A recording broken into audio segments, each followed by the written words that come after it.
the fulcrum point of the semester. We'll be talking about and introducing our three kind of major topics for all of World History 2, and that is these three prongs of liberalism, nationalism, and socialism. In a lot of ways, everything that we've been talking about up until this point is going to be leading to the formation, really fully and completely, of those three ideas, and how the rest of the semester is going to be dealing with, well, how do they interact with world history from then on. So we're going to be dealing with the post-Napoleonic Europe, and then we're going to develop these three ideas and how they begin to play themselves out. One of our major moments is going to come in 1848, where there are revolutions all throughout Europe, but as we're going to be dealing with also then the Americas and then worldwide artistic movements. And so there's going to be a lot to talk about with these three, so we might as well get started with this one. So we're back to, unlike last time we were talking about industrialization, we're back to now sort of the sequence of events and how these ideas begin to play themselves out in world history.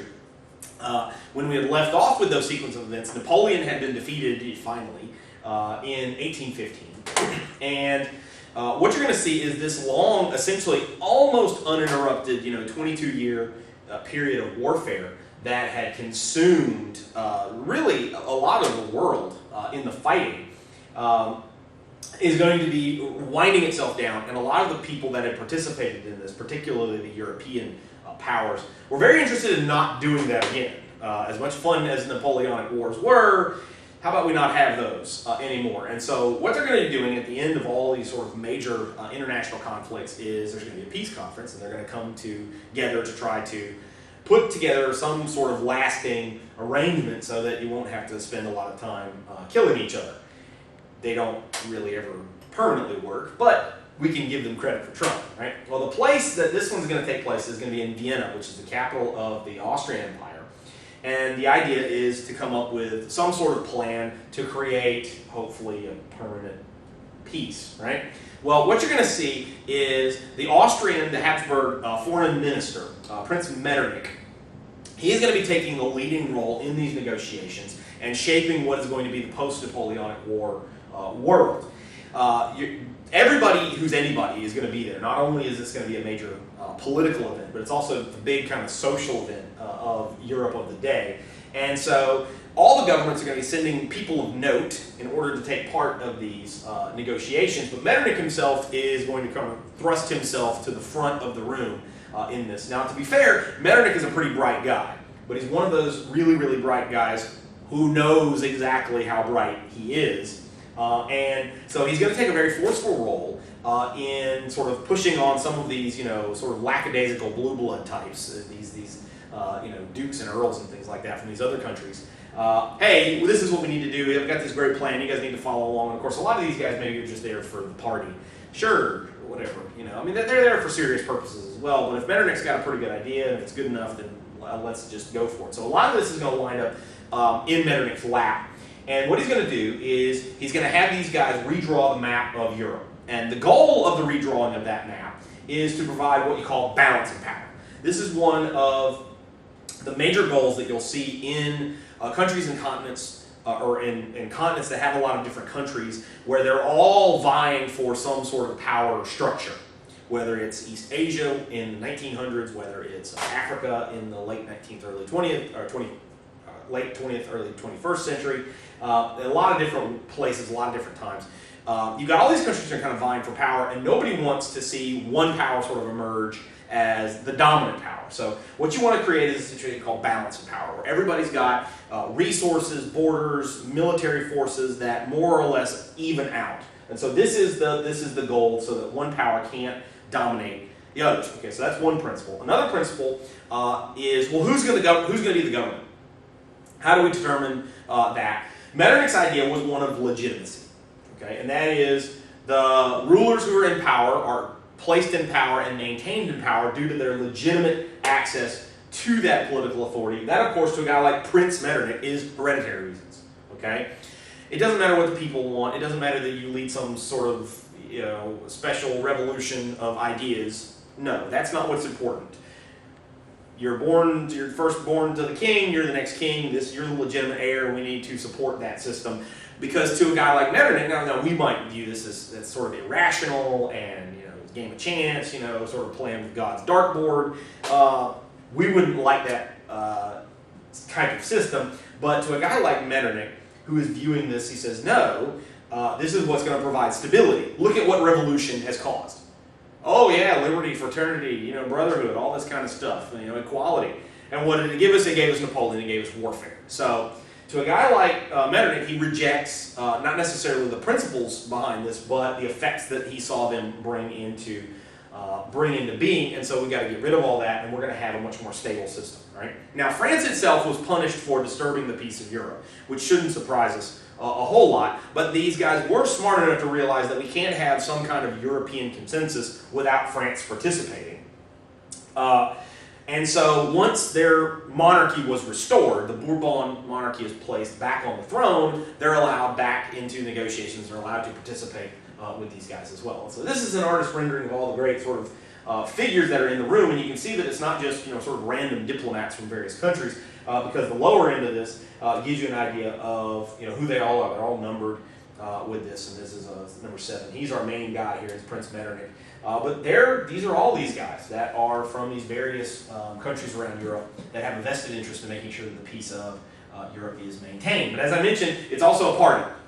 It was the sort of the raging party of 1815, of the 1800s.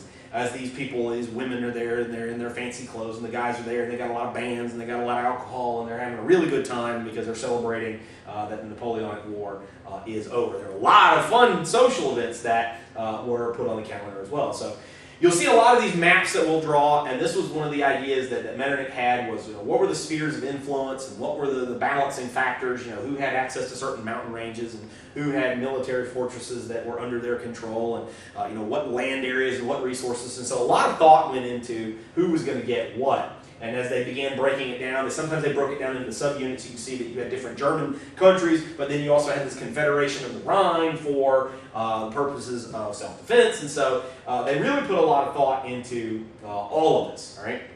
So when we talk about the ideology of these guys, and I mentioned this briefly, this is often referred to as a conservative reaction. You get the term reactionary from this.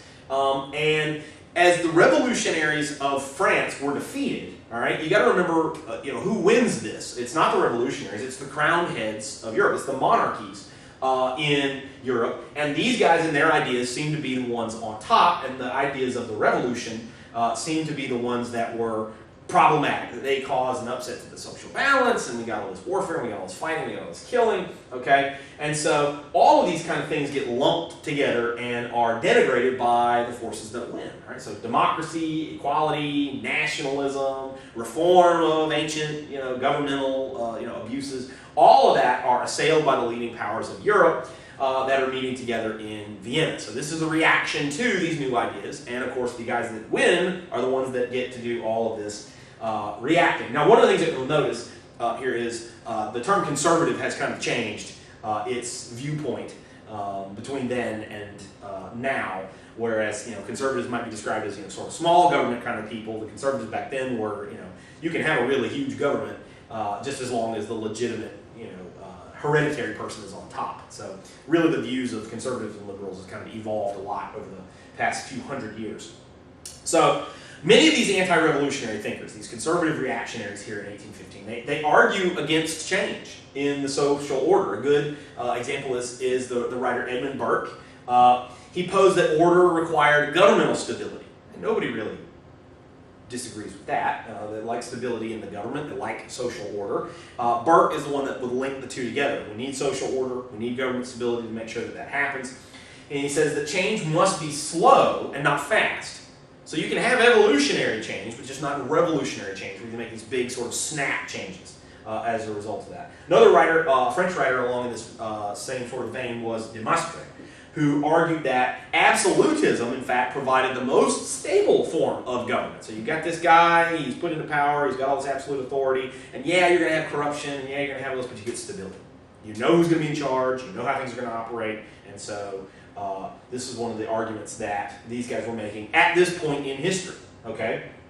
But like I mentioned, these guys are the ones who win. They get the military victories, and these views are going to dominate much of the domestic and international circles So when we talk about not just Europe, but also a lot of places in North America and also other places in the Caribbean and South America that are under these guys' sphere of influence still, this is what's going to dominate the political discourse, right? So if these guys like the legitimate person being in charge and revolutionary forces not attaining power, what do you do when one happens?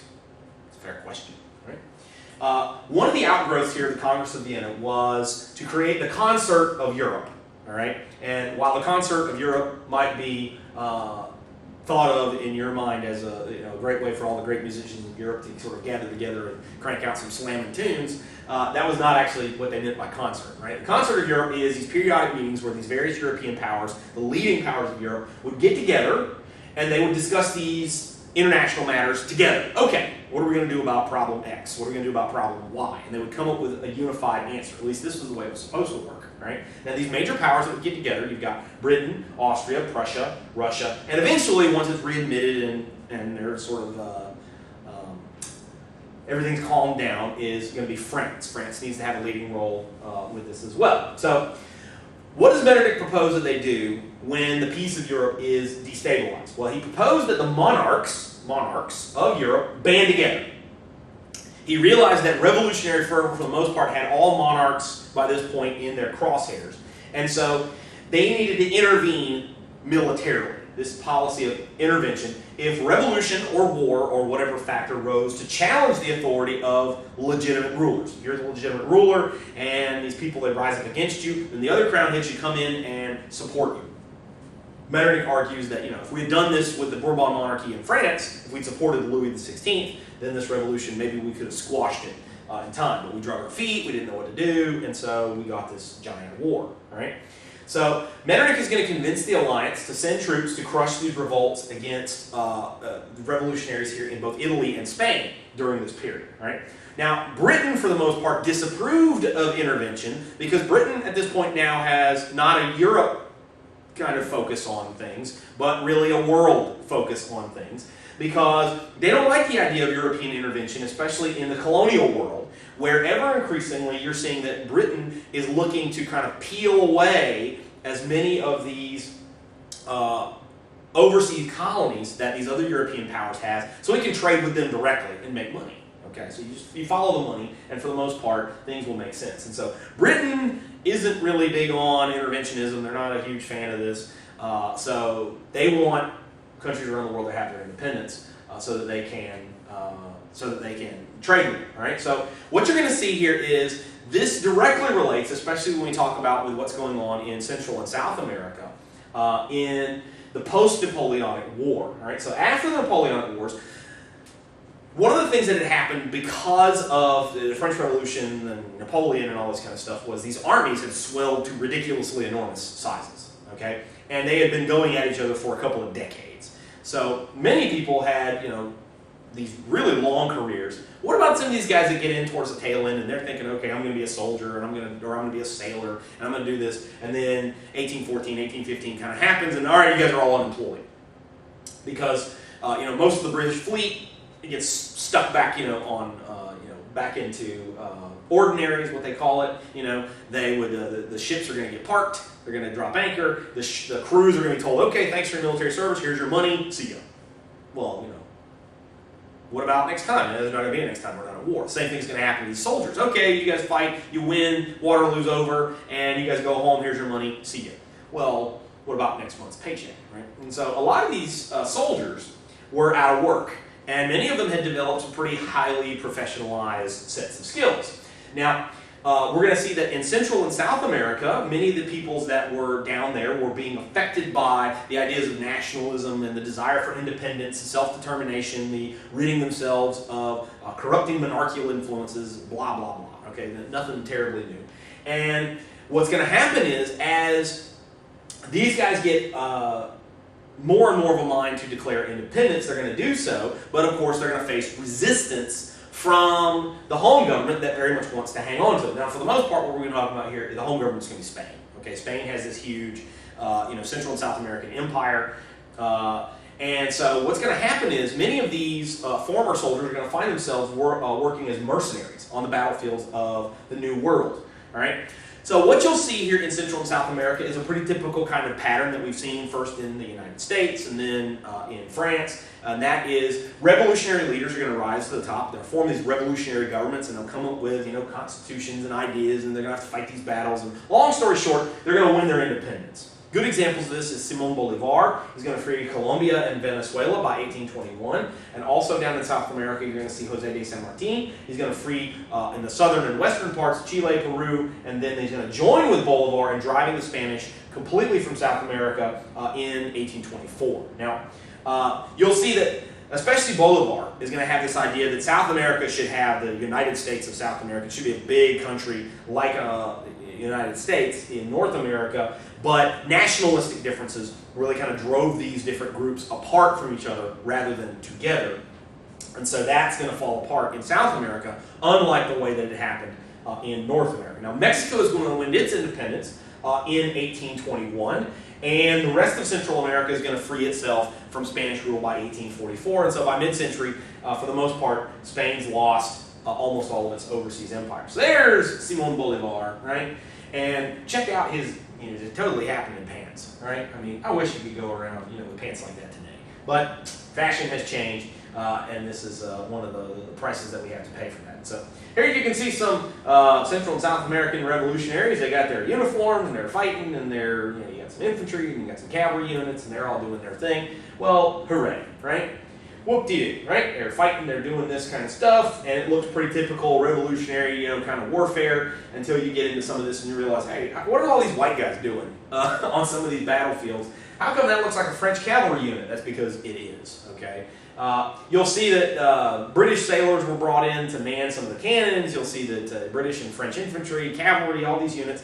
And in many cases, they would go en masse, one side or the other. And so these guys are going to wind up fighting each other in various places in the same way they had fought each other in Europe as well. And so you can see some of the fighting as it's taking place that was pretty destructive in a lot of places because of the nationalistic character of the conflict itself, right? So in dealing with this one, the two powers we haven't really talked a whole lot about is the United States and Britain at this point. And so many of these continental European powers, they're victorious over Napoleon, and they're very fearful of what had happened before happening again. They see these revolutions in the Americas as threats to the idea of legitimacy, in this case the legitimate rule of the Spanish monarchy. So if they're following their set forward ideas of interventionism, they should send troops over. They should send troops to the New World to make sure that Spain's overseas empire is maintained. Well, the relatively new United States government doesn't like the drift that a lot of these continental powers have. They see these machinations as a dangerous threat to the experiment in self-rule in the United States. U.S. President James Monroe, at this point, issues a U.S. policy document that would later be called by historians the Monroe Doctrine. Okay? Now, this sets forward the idea that the United States says that, okay, any European intervention with foreign colonies is no good. You guys can't do that. The United States isn't going to allow you guys to come and interfere with your former colonies. Once somebody declares their independence, you got to leave them alone. Also, the United States says that European countries can't start any new colonies. You can keep what colonies you have, but you can't get any new ones, and then once the old ones break away, you got to leave them alone. All right?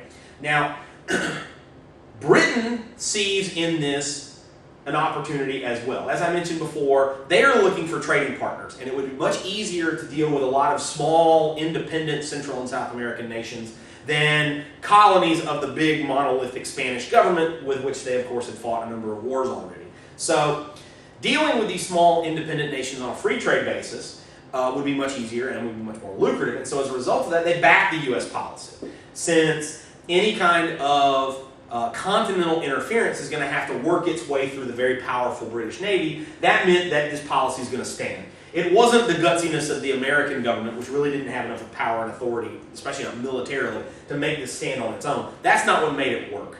What made it work was the fact that the British were willing to go along with this, and nobody really wanted to challenge the British Navy as a result of that. So you get little political cartoons like this with the barbed wire around North and South America as a result of the Monroe Doctrine. And there you can see Uncle Sam, and he's got his rifle, and he is telling the European powers they've got to leave all of these fledgling Central and South American governments alone.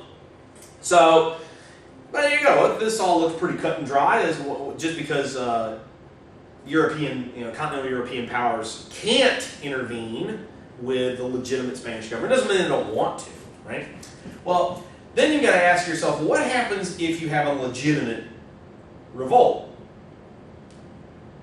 Those aren't supposed to happen, right? If you have a revolution, it's by definition supposed to be illegitimate, right? A monarchy, the right one, is the one that's supposed to be legitimate, okay? Well, what happens here is in 1821, the concert of Europe began to contradict itself, because what's going to happen is the people in Greece were then living under the dominance of the Ottoman Empire. These guys are Turks, okay? And so not only do you have a nationalistic sentiment of, hey, we're Greeks and we've been conquered by the Turks, right? You have that sensibility, but you also have, of course, then religion. The Greeks are Christians and the Turks are Muslim, and so you have that layer of friction as well. So if you're going to look at this ideologically, the concert of Europe is supposed to oppose nationalism.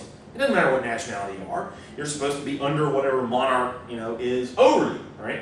And so as a result of that, you would think, well, the Turks are the legitimate rulers of Greece. The Sultan of the Ottoman Empire, he's the guy that's running the show, so you just, you need to just leave things as they are, all right? But then you break things down and you actually look at, well, what do the different nationalities want, all right? Russia and Austria both want to curtail growing Ottoman power on land. Britain and France want to curtail the influence of the Turkish Navy in the Mediterranean, and so you have those nationalistic factors as well. And so what's going to happen is when the Greek Revolution begins in 1821, the concert of Europe is actually going to come in on their side, instead of on the legitimate monarch's side of the Ottoman Empire. And they're going to say, yeah, new Greece, new Greek state, yep, you guys have all this. And they instituted this new monarchical line. Conservatism, though, still reigns in Europe, all right, as all these other revolutions are crushed. And the only successful one is Greece. And that happens under the auspices of the great powers and not counter to what they want. So here you can have some scenes of this, right? This is the beginning of the Greek Revolution. You know, these poor Greek people, and they're literally, they're oppressed, and you've got your Ottoman, guys, you've got the guys with the muskets and the guys on the horses, and they're starving these people and treating them badly. The Greeks, they rise in revolution, right? So here you can see these guys, and they got their wicked cool hats, and they got their curved swords and muskets and stuff like that, and their Greek banner, and they go forward, and they are going to crush the Turks, and they're going to win their independence. But of course, all of that happens because of the influence of the concert of Europe, and not apart from it, right?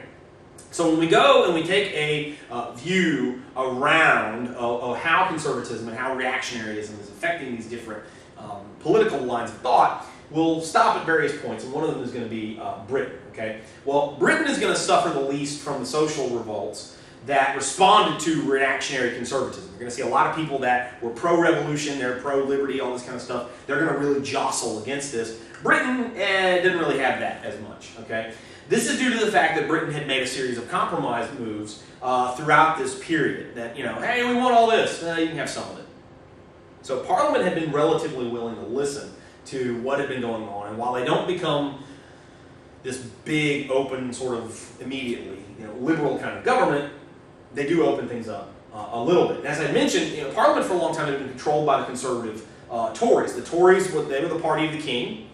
And they're the ones that push forward the idea that, hey, we got to fight the war, we got to win the war, go Britain, go King, all that kind of stuff. And they're going to gain a great deal of political influence as a result of that. They're right. They back the right side, in this case themselves, and they're going to win. But you have a number of problems. You have political corruption. You've got a very unfair distribution of power. We talked about previously the rotten borough system. And so you're going to have a number of mass protests. They're really going to take this on. And the bourgeoisie, this sort of rising middle class, especially amongst the merchants and also the other white-collar workers, they coalesced around the Whig Party. And they are going to be ever increasingly gaining this power for a voice in government. And really, it begins even before this period. find it in the 16 and the 1700s. But the Whigs are going to finally win control in Parliament here in 1830, and they begin to address some of these major reforms that the Tories had been ignoring, especially these parliamentary reforms. They reformed the rotten borough system. They dropped many of the trade barriers that were artificial and monopolistic, that were only designed to give power and money to the privileged class.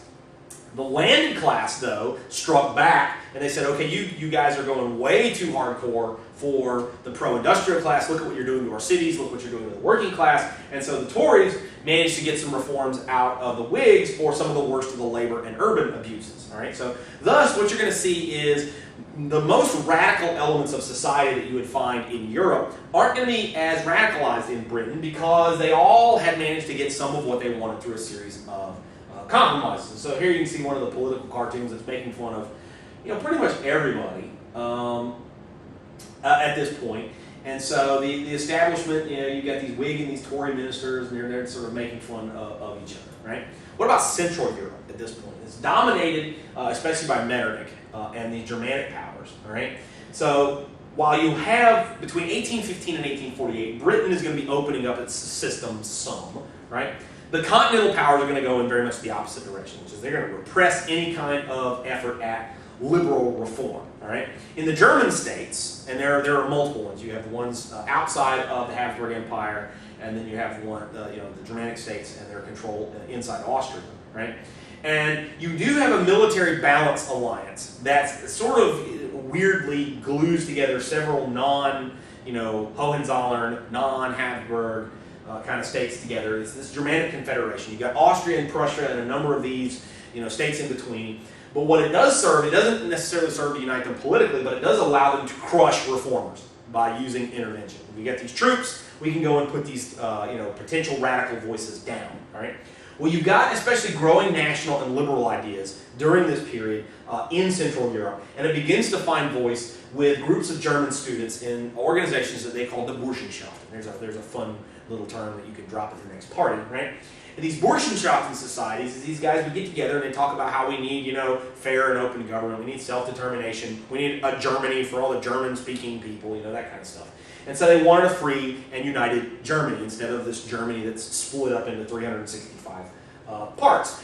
And they did, these Burschenschaften societies did pretty much what you would think you would do for a political goal. They had these demonstrations and they would speak out, and they became more and more violent, though, over time, because their views were not really incorporated into any of the public policy of the day. So when they're told no, no, no repeatedly, they get angrier and angrier, and eventually become violent. Well, once they begin to break out in violence, now the government has every reason to come in and suppress them. And Metternich is going to do this pretty vigorously. And so the way that he's going to attack them is you're going to close the societies down by force. You're not going to let them meet anymore. You're going to censor, and in some cases just straight up smash the presses that they're using to get their ideas out.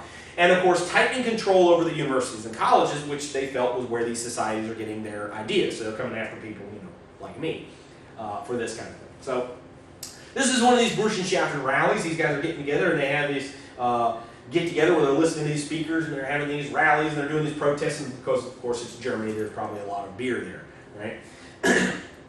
As you move east into the Europe/Asia part of Europe, right, which is, of course, Russia, it turns out that the czars of Russia are the most reactionary of all of these people during this period. Right? Now, before the Napoleonic era, right, before the French Revolution and all that, Russia had really felt the impact of the Enlightenment the least.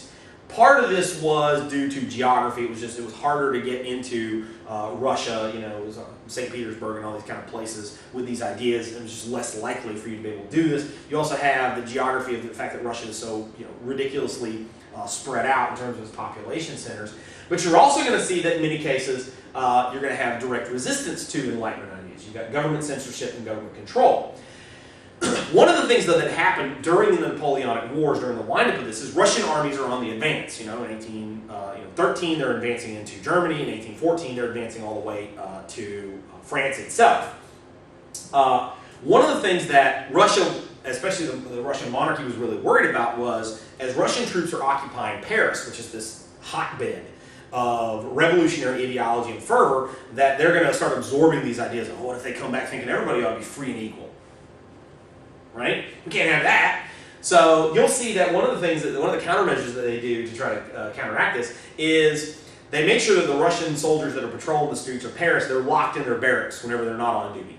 They're not going to go out, they're not going to fraternize with these, Paris, Enlightenment philosophe kind of people that are running around the coffee shops of Paris and stuff like that. So Russian officers, on the other hand, though, they're the aristocracy. They're these guys that should be free of any of these influences. They can obviously go out on their time off and do whatever they want. Well, what that meant was these Russian officers went out and they spoke to these people and they talked about these ideas of liberty and equality and all self-determination and what's a rational, reasonable government versus an irrational, unreasonable government.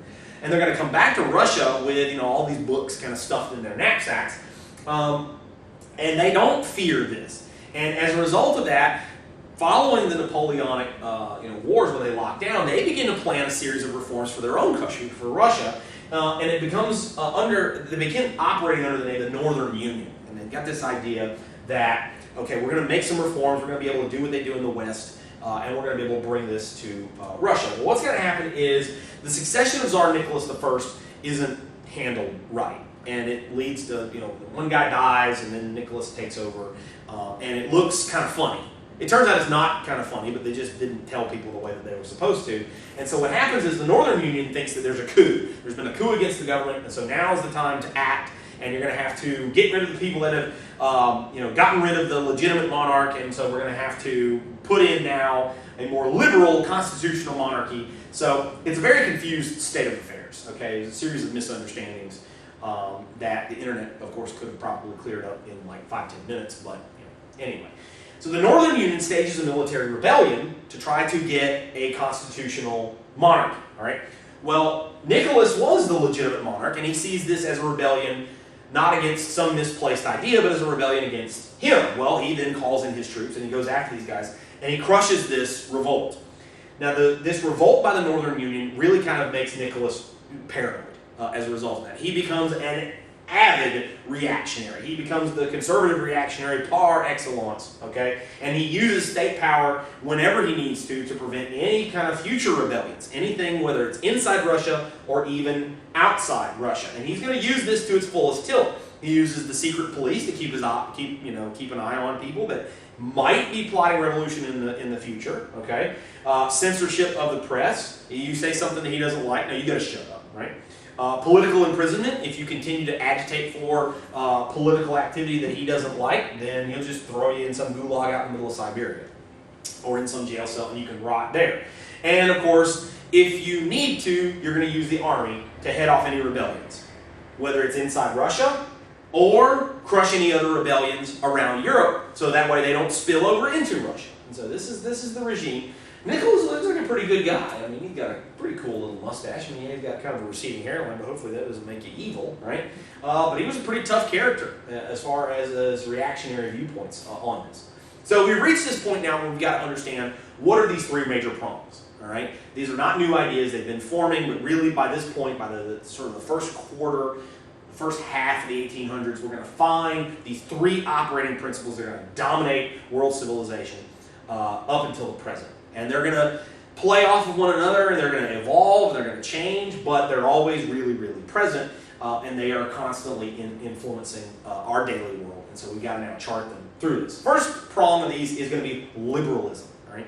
So if you turn on the news or whatever, you hear them talking about conservatives and liberals or this. No, I'm talking about the classical version of liberalism and what it is, and so you'll need to be able to understand this. So don't write me these papers and things like that where we talk about liberals in the modern context when I'm asking about this. All right? So liberalism is at least in part directly related to both the Enlightenment and industrialization. So you're pretty much going to need both of those in order to create the idea of a liberal government, at least the Enlightenment. Okay?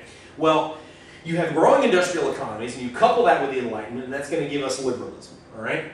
Liberals generally believe that people should be free from government restraint. You should have certain freedoms. You should, whether you want to talk about them as constitutional liberties or whatever.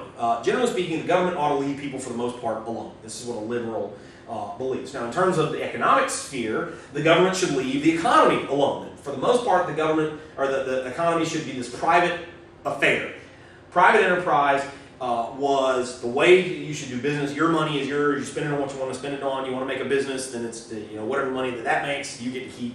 That's how it works. There's going to be a cycle of business, and it's natural. There are going to be good times. There are going to be bad times. And just because there's bad times doesn't mean the government should get involved, because then it gets to pick winners and losers, and then you go back to the old corrupt system of government that you had prior to liberalism taking over. So they don't think that you should have no government. They're not anarchists, okay? They do think that you should have a government, that it should be limited. So what is it the government's supposed to do? One, common defense, right? You get attacked by some other country, government's supposed to be able to raise armies and navies and eventually, air forces and nuclear, defense shields, whatever, right? Whatever military force that you need to defend the nation, government should do that. Two, you should be able to internally control crime, right? You need police defense of individuals, protect them, their safety, their lives, their property, etc. And three, if the government is going to get involved economically, it needs to be in just public works projects, infrastructure especially projects, that private individuals would find too expensive to be able to come up with. So, for example, the interstate system. It's too big for any person, the richest person in the world couldn't build the interstate system. But it's something that everybody can benefit from, because not only can the military use it, but also civilians can use it for personal and economic gain, right? Now, on the political front, the liberals want limited government. They want a specific limit on what government can and can't do. They like the idea of civil liberties. You want to be able to speak your mind? Cool. Should you have a fair court system? Yes. Can you, do this and do that? For the most part, yeah. Right. So they like the idea of specific civil liberties. Right. They like the idea of constitutions.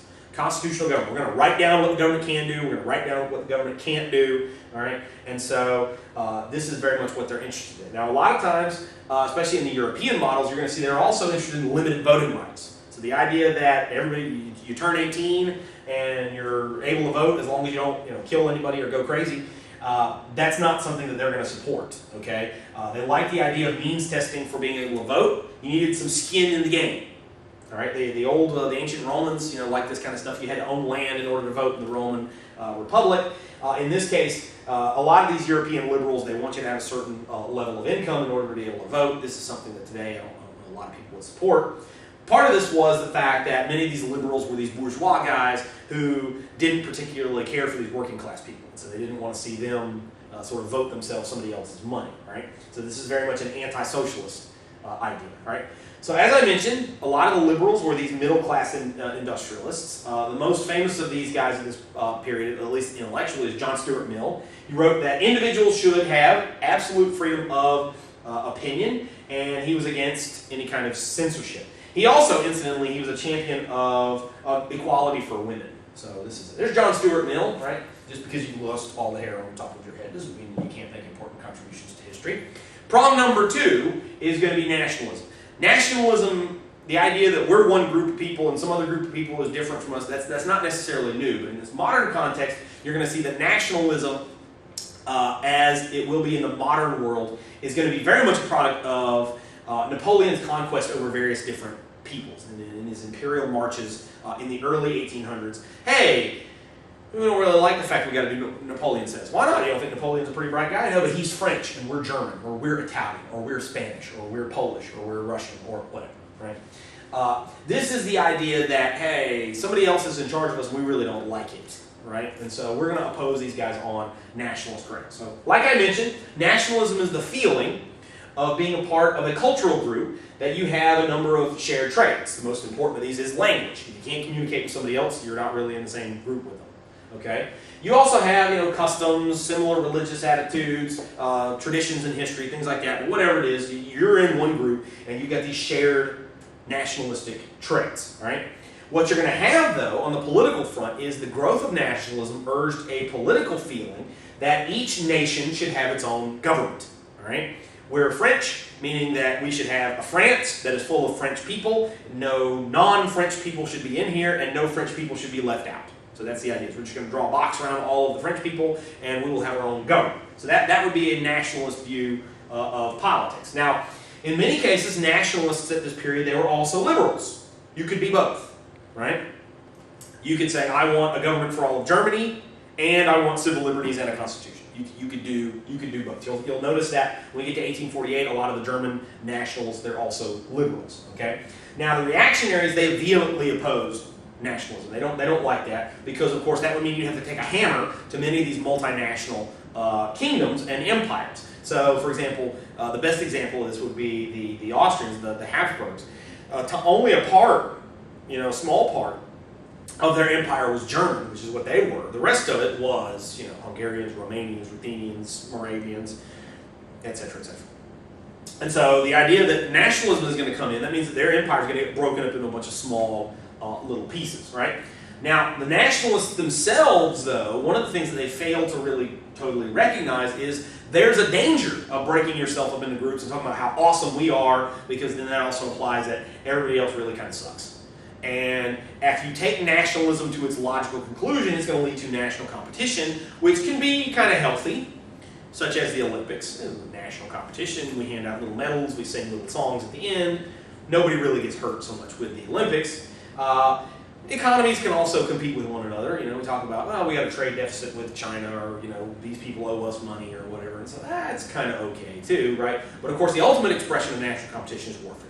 And nobody anywhere thinks that that's great, right? Because you get a lot of people that are killing each other and they're burning cities down. And so this is going to be one of the outproducts of hyper-nationalism by the time we get to 1914. And so when we talk about nationalism, we got to look at all these maps, and you'll notice that it's not this nice clean-cut thing where it would be easy to make a map where everybody is all of one thing, because especially in Europe, there's a whole lot of overlapping little islands. All right, prong number 3 of this is socialism. This is the final major political movement of this industrial reactionary Enlightenment period. And this one preaches the ideas of cooperationism and utopianism. The fact that you can create a perfect society here on Earth. I'll leave it to your worldview to determine whether or not humanity can create a perfect society or not on their own, but this is very much the idea of socialism. Okay, socialism doesn't happen without industry. Okay, you got to have industrialization in order to make socialism work. Socialists see the poor conditions of the industrial workers, their lives as virtual machines, and they want to make some changes. All right, they extend this line of thought to the idea that there must be improvement in society through the elimination of private ownership and the elimination of economic competition. So these guys see that the bosses, and they can work these long hours, and so we should get rid of that whole structure. We should all own everything in common, and then we work when we want to, and so that's that idea. So you've got shared wages, resources that would be held in common. The workers could live and work in equal conditions in order so that everybody would have equal work and equal material goods. This is going to be the sort of the core nugget of socialism. Now it will branch itself out into various other iterations, but this is one of the core ideas. You'll see that one of these early ones was the utopian socialist societies, and what they would do is they would try to build these perfect little societies through different kind of methods. Now some of them favored private communes. They just move off together and they would live and kind of work together, and they would all share this labor. Others are going to want the government to enforce socialism, and you'll see the revolutionary socialism, like we talked about with Marx, would be a good example of this. His was very international. But when we get down to Lenin in 1917, you'll see that it'll be a nationalist form of revolutionary socialism, where we seize control of one government's power structure, and then we can make socialism happen, and if people don't like it, we just take them out back and shoot them. Right? So here's some socialists, various guys. None of them look particularly happy. Right? I mean, I guess the closest one to happy would be this guy. Right? But anyway, these are the European socialists, and these are the ideas that they had. So now we got these 3 ideas. They're out there. They're really kind of completely fully formed, and what are we going to do with them? Right? They're going to interplay off of each other, and they're going to make some weird, interesting both evolutions and combinations as the rest of the semester goes on. Right? Well, we got to talk about another French Revolution, because that's apparently what the French are really good at. Making wine, making cheese, and having political revolutions against themselves. Well, remember at the end of the Napoleonic period, the Bourbon monarchy comes back. Okay, the guys, they cut off Louis XVI's head, but they replace him with a brother or a cousin or something like that. And so he assumes the throne, and so the group of people that they had wanted to get rid of initially, and they had some pretty good ideas, his family comes back. So it shouldn't surprise us there's a lot of simmering discontent as a result of this. And so finally, in July of 1830, this is going to boil over. right? There were a number of French liberals that were very critical of King Charles X's government. And so for those of you out there studying for the next exam, right, you should be thankful that it's not another Louis that you have to memorize and write down in your notes, right? He wins, these liberals, they win a majority in the French Parliament. They managed to get some political power at this point. Charles, of course, isn't very wild about this. And so the king just comes in and he dissolves Parliament. Oh, I didn't win the election? Yeah, you guys all go home. In fact, I'm going to call for new elections, but I'm not going to let my opponents run. And so he's going to censor the press, and he's going to make sure that their message doesn't get out, that they're subversive. Well, you do this, and you come down really hard and heavy on these people, and it's going to trigger a rebellion in a lot of cases, and that's exactly what's going to happen. You've got growing both liberal and socialist forces that are going to lead what is called the July Revolt. They're going to rise up in power, and they're going to sweep Charles from the throne, and they're going to make Louis Philippe the next king. So Louis is back. Sorry, it's not my fault. Okay. So Louis Philippe's going to be the next king. All right. Now the problem is with this: the people that are brought into power are the liberals and the socialists. The liberals like limited government and they like private ownership of property. The socialists want a government that's big enough to give them everything that they can want, and they hate private ownership of property. If you can see that these ideas are incompatible with each other, you're on the right track. Okay, at least at this point. With these ideas, right? So Louis Philippe is going to side with the upper bourgeoisie liberals, and he's going to make it extremely hard for the poor to vote. He wants to make sure that the guys that are kind of closest to his political ideology, all right, are the ones that are going to gain power. And so as a little thank you, he's going to grant power to the industrial middle class. What that meant was this shuts out a lot of these budding socialists who had hoped for some deep economic reforms to address their situation. So what you're going to see is, right from the start, these guys figure out how to deal with these guys, these revolutionaries, these liberals, nationalists, and socialists, and that's you pit them against each other. The best example of this is going to come here in 1848. So I've got some scenes here of fighting in the streets of Paris. I have no idea who's on what side. I don't really know what's going on. I've lost sort of track of who's what in France anymore because they all just seem to cause the streets to fill up with gun smoke and just start shooting at each other. And so here's some more scenes. Some of these guys are wearing uniforms and some of them aren't. And of course there are people on top shooting and there are people on the ground shooting. And you get your obligatory one guy falling, after you've been shot, because everybody knows what a good action scene is supposed to look like. All right? So that's going to put the low sort of simmer on things here in France in 1830. But obviously, it doesn't solve any of the problems. So you've got a lot of conservatives that are going to maintain control here from 1815 through 1848, but these three groups are going to be continually gaining power and influence: liberals, socialists, and nationalists. And so the eruption is going to take place in 1848. Now where it's going to start should surprise absolutely none of you, and that is it's going to start here in France. All right?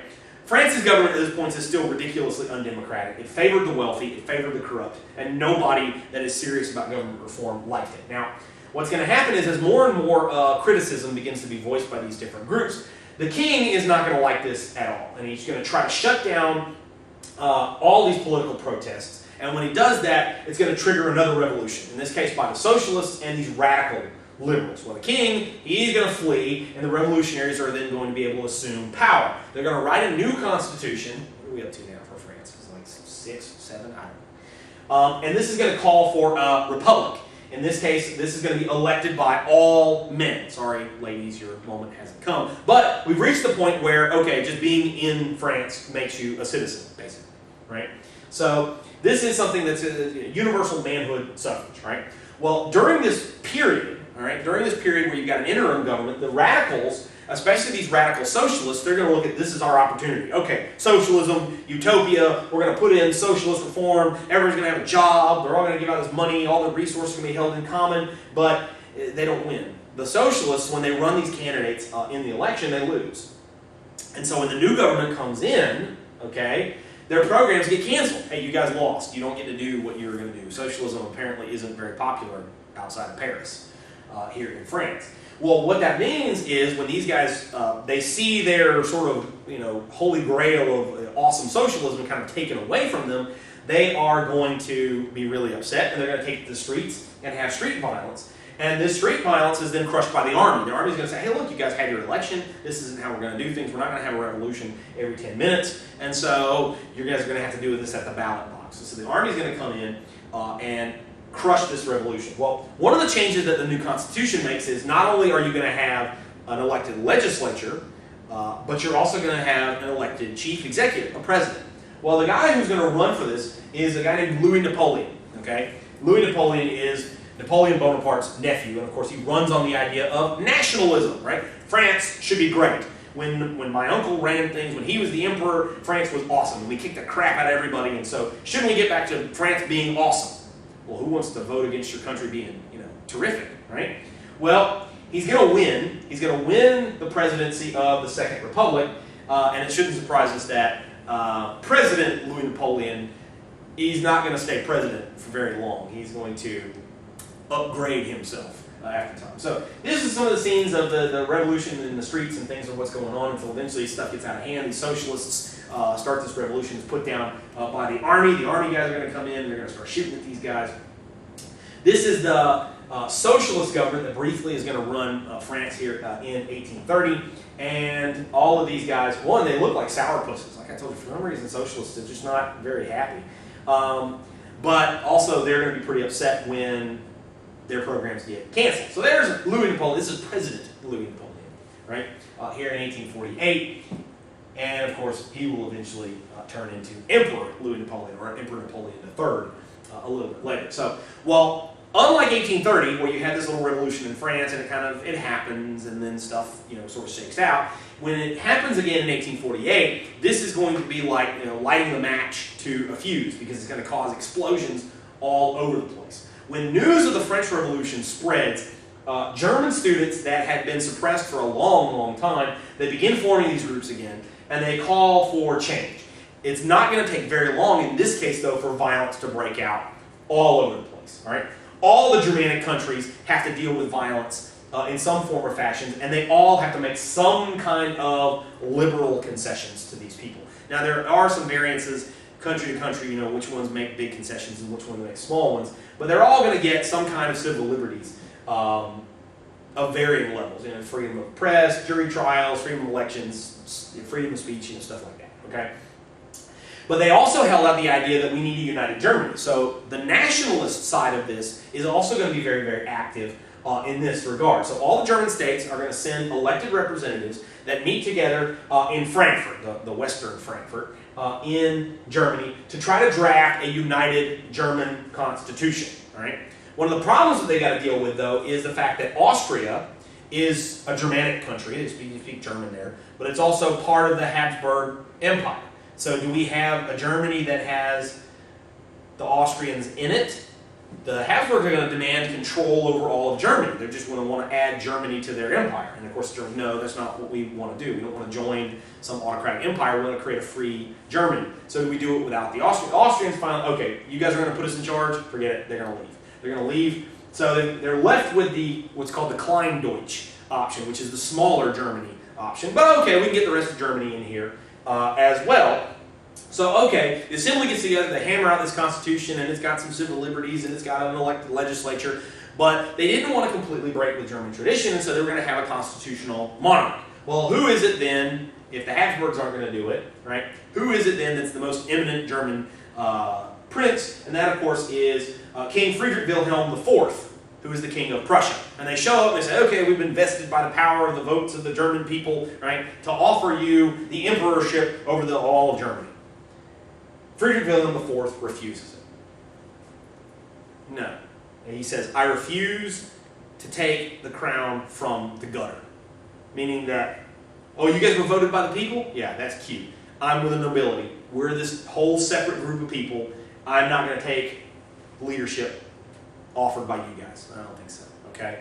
So the delegates, they get kind of together again, and they're sort of disappointed, and they're pretty sad and dejected, and they disband. They say, well, we can't get this guy together. And so they go back. Many of these guys form these local militias to try to force some changes. But by this point, right, many of the German military units have kind of gotten their breath back together, and they're going to crush these guys. And so you're not going to get a united Germany from liberal reform. And so here you can see these guys have set some government buildings inside Germany on fire. This is, I think it's St. Paul's, St. Peter's, one of the, there's a big church in Frankfurt where these guys are going to get together and meet, and this is the delegates. They're on the outside, and they're listening to speeches and doing this, and then they go inside. They're going to get together, and they're going to have this meeting, and they're going to have this constitution is going to be written. And here these guys, delegates from the convention, are going to be offering this to King Frederick William IV, and he's going to say no. And I love the scene here that the artist does to give you an idea. None of these people in this picture are poor. Okay, this is not. They didn't find average German sort of farmer somewhere in Bavaria. Hey, you're going to be our delegate. No. Okay, these guys are all eminent wealthy people, but they're elected by the people, and you can see that they're dressed like that, tuxedos or I don't know whatever the fancy dress formal wear was called here at this point. Whereas these guys are all in their aristocratic military uniforms.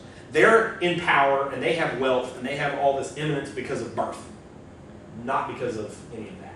Okay, so. As I mentioned, the revolution is going to sort of do a swirl all around Europe and is going to affect a lot of people. It goes from France to Germany. We're also going to see it's going to head here into the Austro-Hungarian Empire, right, the Habsburg Empire. The problem with this especially is not one of national unity, but of national fracture. All right? So when nationalism begins to play itself out here in the Habsburg Empire, the worry is that it's just going to cause it to fall apart. Right? So this was because the Austrian Empire was the most multinational of all the European monarchies. And any of these national uprisings that are going to erupt in March of 1848 threaten to dissolve it. All right? But these guys are going to get together, and they're going to be unified around the idea of nationalism. They're going to march on Vienna, and they're going to seize it. They're going to seize the capital. They're going to call for, one, liberal reforms. They want to see some liberalization. They want to see some individual freedom. They want to see the cleanup of the corruption in government, things like that. But also national independence. Okay, makes sense, right? Well, the Habsburgs are pretty smart, right? They're pretty smart. They play for time. They play for time. One of the things they do is they dismiss Metternich, okay? Metternich was a pretty old dude by this point, and they kind of make him the scapegoat for all of the illiberal, anti-nationalistic policies that the Habsburg monarchy had. Oh, Metternich, he's this bad guy. We're going to get rid of him. Yeah, go away. See him, right? So he becomes a pretty popular scapegoat, right? And they allow these revolutionaries to go forward. Okay, well, just don't kill us, and just do what you have calm and have order. You guys can have your little meetings and your little assemblies, and you can do whatever. And what they're really doing is they're just waiting for a moment to strike back. And one of the things they realize is the fact that liberals, nationalists, and socialists, they're not all on the same page. Okay, they use much of the disunity of the revolutionaries, especially between the bourgeoisie, who want liberalism. They want private property, they want protections of that. And the socialists, who want public property and no protections of private property. All right? So wait until they begin to sort of fight each other. And in many cases, they will literally fighting each other. And so there's some violence that the government said, oh, we got violence, we got to send in the troops. And of course, when they send in the troops, they then crush the revolutionaries. The Austrian army then is going to turn its sights on all of these national revolutions that begin breaking all out, because the national revolutions, they don't work together. They work for their own little national interest. And so the Austrians are going to come in, and they're going to be able to deal with these guys one at a time. The closest that anybody is going to come to being successful are the Hungarians. The Hungarians actually come pretty close, but the Russians are going to intervene. The Russians don't want to see any of these revolutions happen, especially not right on their doorstep with Hungary. And so they're going to help the Austrians out, and they're going to say, okay, the Hungarian Revolution is going to be crushed. And so there you can see these guys are on the streets. They're demanding, liberalism and socialism and whatnot. Things get a little bit out of hand with these revolutions. You can see them barricading the streets. Metternich is run out of town, right? And then eventually you'll see that the troops will start coming in. The Hungarians, right? They got a pretty good army. They got some wicked cool red pants on some of their guys, right? They have a pretty good army. They got a pretty good leader with Kossuth.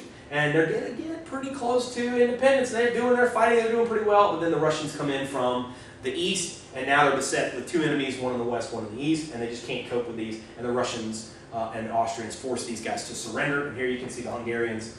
They're distraught of the fact that their weapons are being piled up and destroyed, and they are not going to get the independence that they had hoped for. So you're going to see that in northern Italy, a number of rebellions are going to take place against the Austrian government. They're going to initially succeed. They're going to set up these liberal states, but are crushed one by intervening Austrian forces, with one exception, and that's going to be Piedmont. We'll talk more about them a little bit later. All right. So if you want to look at the tour of Europe in 1848, the Europe-wide revolutions in 1848 generally kind of failed. I mean, in France, briefly succeed, but then you'll get an emperor shortly thereafter. In Germany, we want a free and united Germany, and you really don't get either one. You get some opening up of the government until the army comes in and smashes you, right? In Russia, you get, the complete lockdown. In the Austrian Empire, you get brief moments of independence, and then the army comes in and crushes these guys. All right? The reason why is very simple: it's disunity. When the revolutionaries are united around the idea of, okay, we got to get rid of the current government, they're very successful. Then once they've gotten rid of it or defanged it, oh, all right, now what are we going to do? Well, let's do A. No, let's do B. No, let's do C. And they can't agree on what they're going to do here. All right? So liberalism, nationalism, and socialism fight each other. Once that happens, they begin to fall apart, and the old monarchical power, which remains united, is able to come in and pick these guys off one at a time. All right?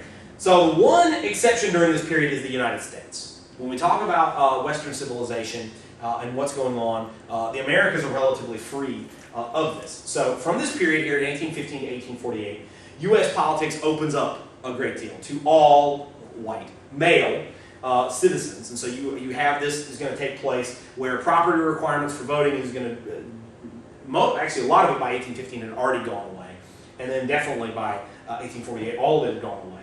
Now, yeah, you still don't have women voting, and yeah, you still have, for the most part, African Americans are treated as second-class citizens. But the idea that property requirements are there has passed on. And so everybody's going to be able to participate. And also, it was based on the idea that you've got a stable government that is going to help create a society that allows for upward mobility. Yeah, you're born to poor farmers, well, it doesn't mean that you're always going to be that. You can be whatever you want. The idea of permeable membranes of social strata, fundamental for this. All right, now, this mass democracy would be rent apart by the one major issue, which was slavery, states' rights, the U.S. Constitution. What can the states, or what can the U.S. government force the states to do? Is slavery going to be allowable in the United States? So all of these are going to come to a head here in 1861 through 1865. But the United States Constitution is going to survive this test. All right, they're going to remain united as a result of this, and they're going to move on from this point forward.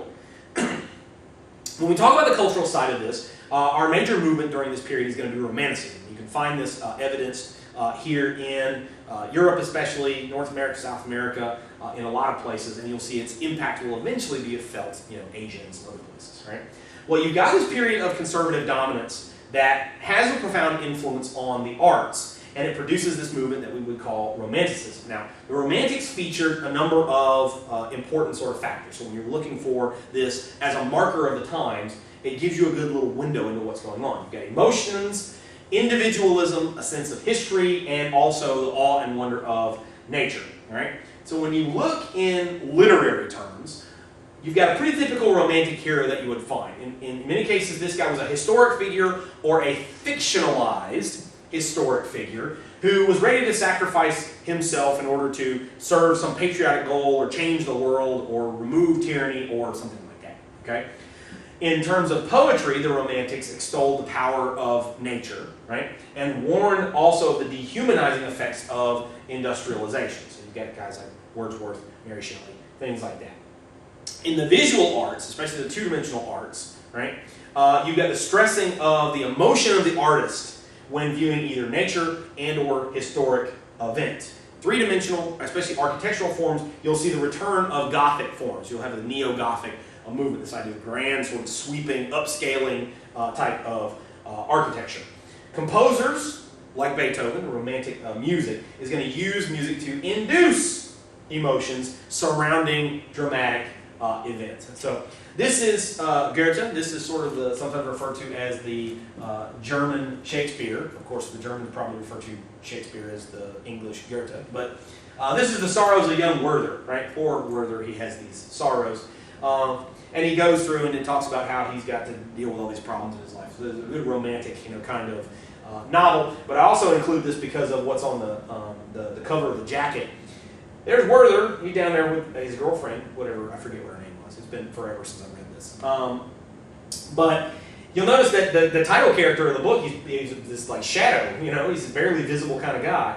The forest and the nature and the sky and the grass and the hill and all that kind of stuff. That's where most of the frame is. And so you'll notice that again and again in the two-dimensional arts. And so this is from Ivanhoe. You guys probably recognize this figure. This is Robin Hood, right? Robin Hood was maybe a sort of real guy.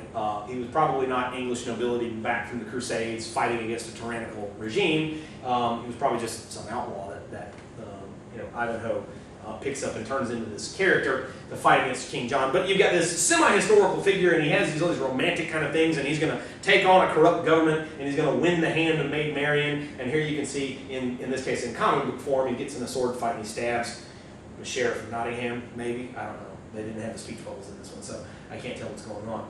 Another good one of this is Mary Shelley. This is Frankenstein, which talks about the evils and dehumanization of industry, right? Because you've got Frankenstein, Dr. Frankenstein wants to overcome death. Death's not fair, and is, let's face it, a real bummer.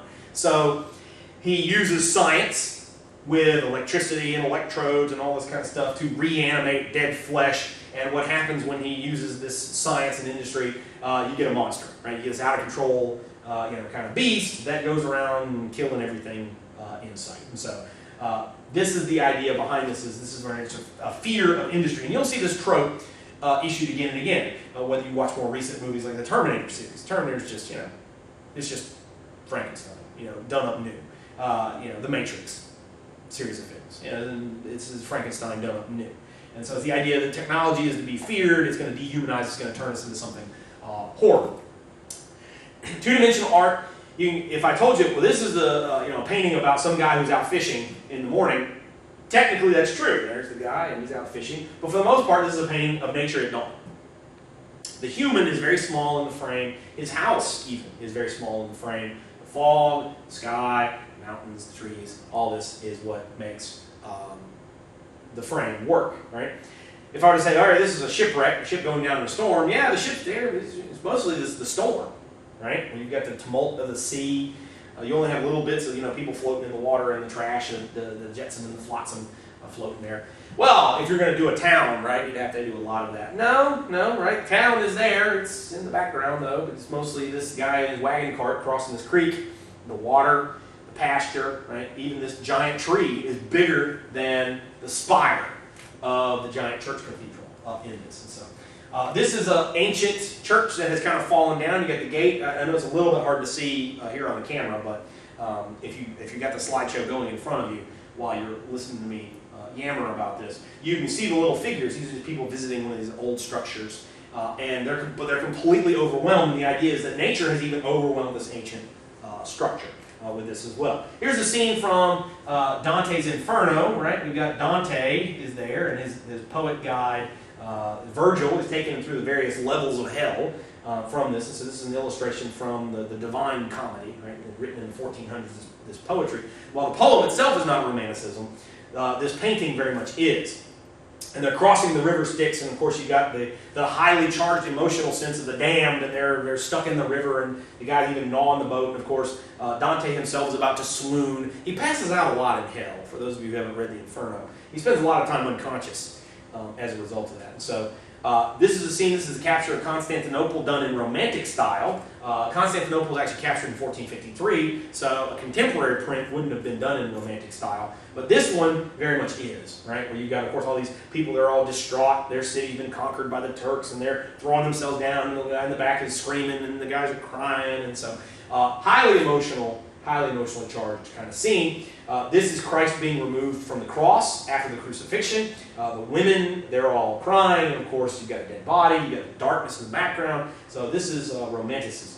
This is the Neo-Gothic movement. You'll see that, for example, the current British Parliament building, the one that they use, is done in a Neo-Gothic style. And when you look at a lot of these, you go to some of these other places and say, oh, this is from the Gothic period. This is, 11th, 12th century, that kind of... No, 1800s is where they're imitating that kind of style. One of the things they liked to do during this period, especially in England, was to build Greek ruins. And the reason for that is you go on these little trips where you see these pictures of the Roman Colosseum or the Greek ruins and things like that, and you say, oh, well, there's ruins. And so you build them on your place to make it look old, despite the fact that, of course, they'd only been there for a couple of years. So this is what you would do with this. One of the major influences is also going to be here on religion. Revival of sentimentality and the quest for social order is going to cause something of a Christian revival.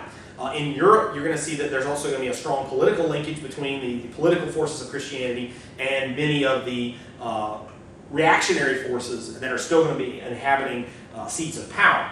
But this Christian revivalism is actually going to be most strongly felt in the United States.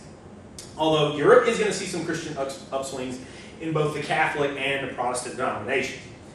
Now, this revival, as I mentioned, was predicated on the emotionalism that you would see present in Romanticism and the conservative reactionary period, but also on Christianity's sense of awe and wonder at God's natural creation. So you're going to see that those are going to be factors as well. So that brings us up through the revolutions of 1848, and we've introduced now our three major prongs for the semester. So we'll see what world history does with them beginning next time.